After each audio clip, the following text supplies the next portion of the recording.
क्योंकि एक वो हम देखते ना, इंडिया बहुत बड़ी टीम है बट न्यूजीलैंड के सामने आके अक्सर फंस जाती है नॉकआउट पे, बड़ा वो दे स्केयर्ड अबाउट इट कि नॉकआउट में अभी फिर न्यूजीलैंड उनके सामने आ गया।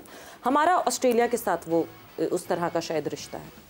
देखिए, winning ICC champion, ICC world cup या ICC champions trophy, you need to be bit lucky. Okay, ठीक है, यू नीड बिट लक। याद रखिएगा ये बात। वर्ल्ड कप जीत जाना, एक फाइनल सेमीफाइनल में जाके एक मैच, मैं अभी बता रहा हूँ ये मुझे लगता है ऐसा कि जब जिस तरह इंडिया का मोमेंटम जा रहा है, न्यूजीलैंड का और इंडिया का मैच, मैं बहुत कन्विंस हूँ, ये नेचर है, अल्लाह का निज़ाम है।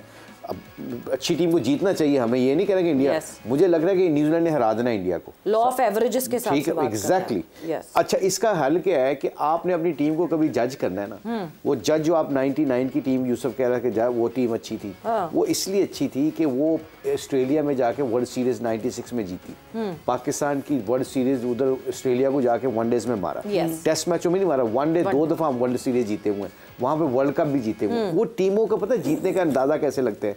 इंग्लैंड, साउथ अफ्रीका आपका हो गया, ये क्या न्यूजीलैंड, ये नंबर 1, 2, 3 में क्यों रहती है? बिल्कुल, इनकी परफॉर्मेंस कंसिस्टेंसी होती है। कंसिस्टेंट परफॉर्मेंस हो ना तो वर्ल्ड कप में आप सेमीफाइनल फाइनल तक भी पहुंच जाए ना, you feel good, you feel proud. जब आप क्रिकेट ऐसी खेलते हैं, कंसिस्टेंसी नहीं होती, तब डाउट क्रिएट आते हैं, और कंसिस्टेंसी तब नहीं होती जब आपका सिस्टम तगड़ा नहीं होता। So coming back to your question, हमारी टीम तगड़ी तब होती है जब हमारे परफॉर्मेंस कंसिस्टेंट होती है। जिस दिन हमने न्यूजीलैंड को टेस्ट मैचों में मारना शुरू कर दिया था ना न्यूजीलैंड में, वी न्यू दैट कि we are the best team. हमने जब 96 में, अल्लाह का शुक्र है, हम टेस्ट मैच जीते, और वो भी जैसे यूसुफ ने कहा 2-3 मौके ऐसे आए हमारे पास कि पाकिस्तान वो टेस्ट सीरीज भी जीत सकता था। वो सकलैन ने भी आउट किए, उधर वसीम भाई लगे हुए थे, सब ने, लड़कों ने, इंजमाम ने, सईद भाई ने, यूसुफ ने, इन्होंने 100 रन किए हैं, तगड़े स्कोर किए हैं, और उस वक्त की पिचें मुश्किल पिचें थी।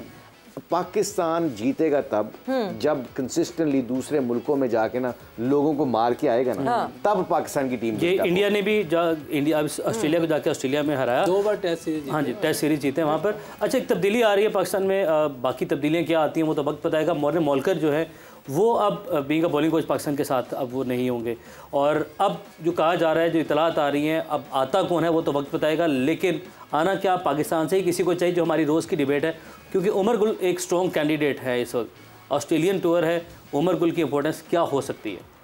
अब देखें, ये तो क्रिकेट बोर्ड ने डिसीजन लेना है, लेकिन अगर उमर गुल की भी बात हो रही है, वो बड़ा सर्व किया, बड़ी ज़बरदस्त बॉलर था हमारा, और उसने ओवर द ईयर्स बहुत अच्छी परफॉर्मेंसेस दी, और अच्छी बात है कि पाकिस्तान ही आएगा, और वो उसने अफगानिस्तान के साथ भी काम किया है, उनके बॉलर्स को भी फ़ायदा हुआ उससे। और मेरा ख्याल है कि जितने भी, अब वो हमारे साथ शॉन टेट था, वो भी बहुत अच्छी चीज़ें कर रहा था, हो सकता है ये भी बहुत अच्छी चीज़ें कर रहा हो, ये नहीं कह रहे कि नहीं कर रहा, लेकिन अगर अपना प्लेयर है और उसमें इतनी कैपेबिलिटी है तो उसको लेना चाहिए। लेकिन अगर अच्छी चीज़ें मॉर्ने कर रहे होते तो रिजल्ट थोड़ा मुख्तलिफ होता, क्योंकि इंडियन बॉलर्स की परफॉर्मेंस, आप बाकी फास्ट बॉलर्स, बेशक सब बॉलर्स को पड़ी है मार वर्ल्ड कप में, हम इस डिबेट के ऊपर भी हैं, बट हमारे बॉलर्स की परफॉर्मेंस ज़्यादा नहीं चल रही। बिल्कुल ठीक है, ये आप बिल्कुल ठीक कह रहे हैं, परफॉर्मेंस सही नहीं है बॉलर्स की, तो शायद इस वजह से उसने छोड़ दिया, खुद ही छोड़ दिया है, या इन्होंने कहा उनका कॉन्ट्रैक्ट था ही सिर्फ वर्ल्ड कप के लिए। तो ये जो है वो वैसे भी सुना है वो पाकिस्तान नहीं आना चाहता था, जो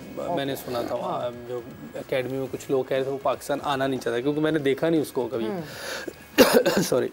तो अपने उमर गुल की अगर बात हो रही है तो बहुत अच्छा बॉलर है, बड़ी अच्छी ये मूव होगी अगर वो लेते हैं उमर गुल को। तो वैसे वो जो इसमें नाम आपका भी है कि किन किन क्रिकेटर्स से मिलना है, उसमें उमर गुल का भी नाम है, उसमें अजहर अली का भी नाम है, उसमें हफीज़ को भी वापस बुलाने की बात की गई है। So there are many names, but there is one pertinent name, ये सोर्सेज कह रही हैं अभी, वन पर्टिनेंट नेम जिस पे बात करने की अब आगे डिस्कशन होनी है, जस्टिन लैंगर की बात हो रही है, that there could be a possibility of bringing in Justin Langer for next 3 years, a 3-year contract with him. This is what sources claim right now. No, अगर जस्टिन लैंगर आता है या कोई भी बाहर से आता है, तो कंसिस्टेंसी होनी चाहिए, कोई भी आए। अगर आप उसको 3 साल का मौका दें, फिर उसके बाद उससे हर साल पूछें।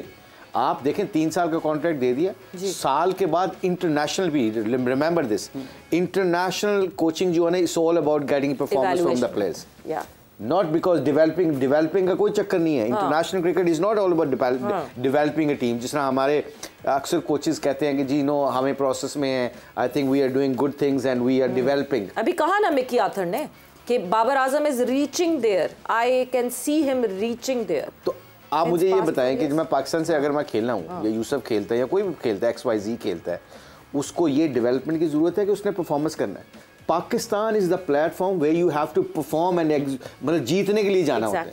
वो उसका ये स्ट्रेटजी बिल्कुल निकाल देनी चाहिए कि ये 3 साल के अंदर इसको ये टीम को खड़ा कर देगा। टीम खड़ी करनी, ये फ़ौरन रिएक्ट करना होता है। ये है पाकिस्तान टीम में जाके रिजल्ट लेना, ये आर्ट है और वो आर्ट उन्हीं को आएगा जो अच्छे कोच है। Langer is a very good coach, a great cricketer he was himself, but the end of the day the moral of the story is development होती है फर्स्ट क्लास क्रिकेट में ग्रास रूट पे, आपके A teams में, आपके under 90s में।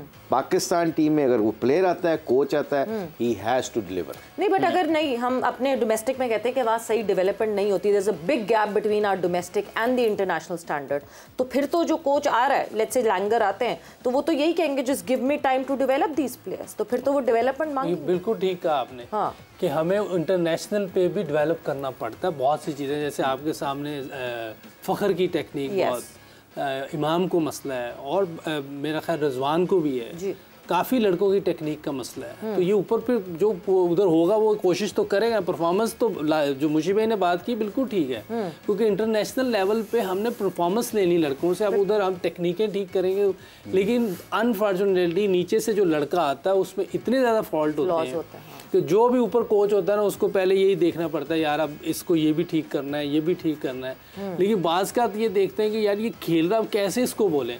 जैसे मैंने उस दिन अभी मैच बैटिंग आनी थी पाकिस्तान की, या मैच शुरू होने से पहले ही मैंने कहा था कि जो अब्दुल्ला शफीक है बहुत अच्छा क्रिकेटर है, लेकिन इसमें 1-2 चीज़ें हैं।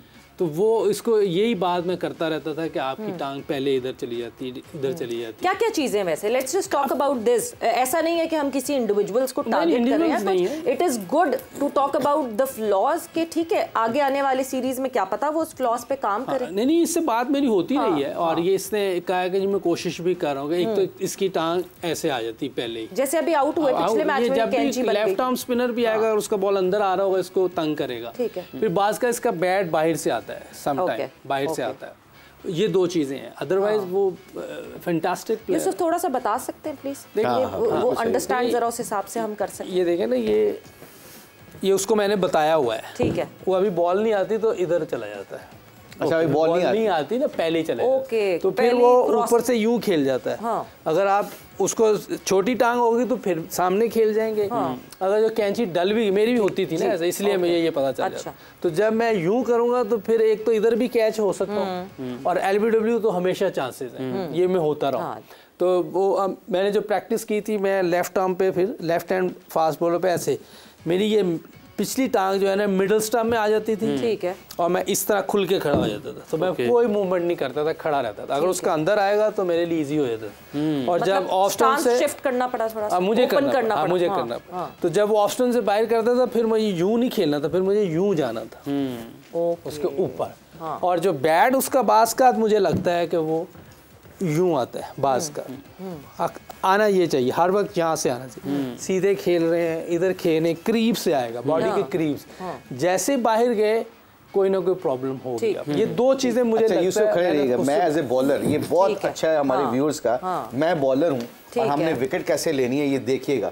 जैसे यूसुफ ने बहुत अच्छा डिस्क्राइब किया कि यूसुफ का अगर as a spinner, leg spinner, ये जब अगर आप देखते हैं या फास्ट बॉलर देखते हैं कि आपकी टांग गिर रही है, तो मैं एज ए लेग स्पिनर पता क्या कहूंगा कि मैं फ्लिपर मारूं, जो कि फ्लिपर जो कि इसके पैड पे लगेगा और LBW मुझे मिल जाएगा। अब ये जो टेक्निक होती है ना, ये बॉलर ने भी रीड कर रही होता है ड्यूरिंग मैच, हमने प्रोएक्टिवली ये बात रीड कर रहे होते हैं, बल्कि कई दफा विकेट कीपर कई दफा बता देते हैं। मोइन राशिद ये बताते थे कि मुशी ये ना इसका पाँव क्रॉस गिर रहा है, इसको ना इसके मिडिल एंड ऑफ के अंदर लेके आई, गुगली मारी, ये LBW हो जाएगा क्योंकि ये क्रॉस गिर रहा है। इससे हो क्या रहा है कि जैसे यूसुफ अपनी टांग प्लीज लेके आइएगा, जिस तरह मैं हूँ, इसने अब्दुल्ला शफीक का टांग इधर गिरती ना, LBW यूसुफ ने पहले मैच से पहले कह दिया था कि इसको ये प्रॉब्लम है। अब मैंने ये गेंद, अब देखें जी, गेंद यहाँ आ रही है, गेंद यहाँ पे पड़ी है, यूसुफ का सर किधर है, मैं यहाँ गया हूँ। अब यहाँ से कितना कम टाइम है यूसुफ के पास कि इस बॉल को इसने मैनेज करना है, और जब ब्लाइंड भी हो जाऊंगा मैं, बिल्कुल, क्योंकि बॉल इधर है, मैं इधर हूँ। तो इसके लिए क्या होगा, या छोटी टांग के लिए मुझे ये खेलना पड़ेगा, ओके, ये इधर मैं खेलूं। वेरी नाइस, छोटी टांग से। ओके, अब ये लाइनमेंट की बात है। अब मुझे पता लग गया जैसे यूसुफ ने मेरे खिलाफ खेल रहे हैं फॉर एग्जांपल, तो मेरा गेंद स्पिन नहीं हो रहा, तो यूसुफ क्या करेगा? अभी यूसुफ ने बड़ी खूबसूरत तरीके से बताई है कि इस छोटी टांग से मेरे सिर्फ अंदर के लिए खेलेगा। Is that correct Yusuf? अभी वो जैसे अभी अफगानिस्तान वाले उसको खेलने जाम्पा को वो अंदर ला रहा था, वो इस तरह खेलते थे। बिल्कुल, वो इस तरह नहीं जा रहे थे, वो इस तरह खेल रहे थे। ओके, सामने खेल रहे थे इधर। अब जितने भी हमारे व्यूअर्स हैं उनको ये देखना है कि अगर यूसुफ का सर इस तरफ गया अब्दुल्ला शफीक की तरह, तो अंदर आता हुआ गेंद ये आउट। और ये जो बॉलर होता है, जब भी आपने कहीं क्लब में खेलें, फर्स्ट क्लास में खेलें, अगर किसी की टेक्निक इस तरह गिर रही है तो आप विकेट टू विकेट खिंचा हुआ बॉल करें, आपके पास चांसेस बहुत होंगे विकेट लेने के। ये छोटी सी टिप है, make you a great bowler. Very nice, very good. इसमें केएल राहुल, क्या आप उसकी जब भी बैट करता है बड़ी तारीफ करता है, खुश होते हैं आप देखें कल 47th ओवर की जो 4th बॉल है, अगर वो दिखाते हैं ना, तो वो बॉल हाथ से निकल गया हुआ था और वो यहीं था। ओके, हाथ से बॉल अगर हम वो दिखा सके ना, तो वो फिर आप स्क्रीन के पास जाके हमें अच्छे से बता। जैसे ही बॉल थोड़ा आगे आया, उसने पोजीशन बनाई और सीधा चौका दे दिया। आप बहुत पसंद करते हैं, एडमायर भी करते हैं। बहुत लेट खेलता है वो। ब्रेक पे जब हम जाएंगे, तो जब ब्रेक से वापस आएंगे तो वो हम ज़रूर वो दिखाएंगे जो केएल राहुल की जो हम बात कर रहे हैं पर्टिकुलरली। और अच्छा है, it is good to learn things. और कितना अच्छा हो कि डोमेस्टिक में अगर ये लड़के सीख जाए तो उनको यहाँ पाकिस्तान टीम में आके ये मसले ना हो। ब्रेक पर जा रहे हैं, ब्रेक से वापस आते कॉन्वर्जेशन को आगे बढ़ाते हैं।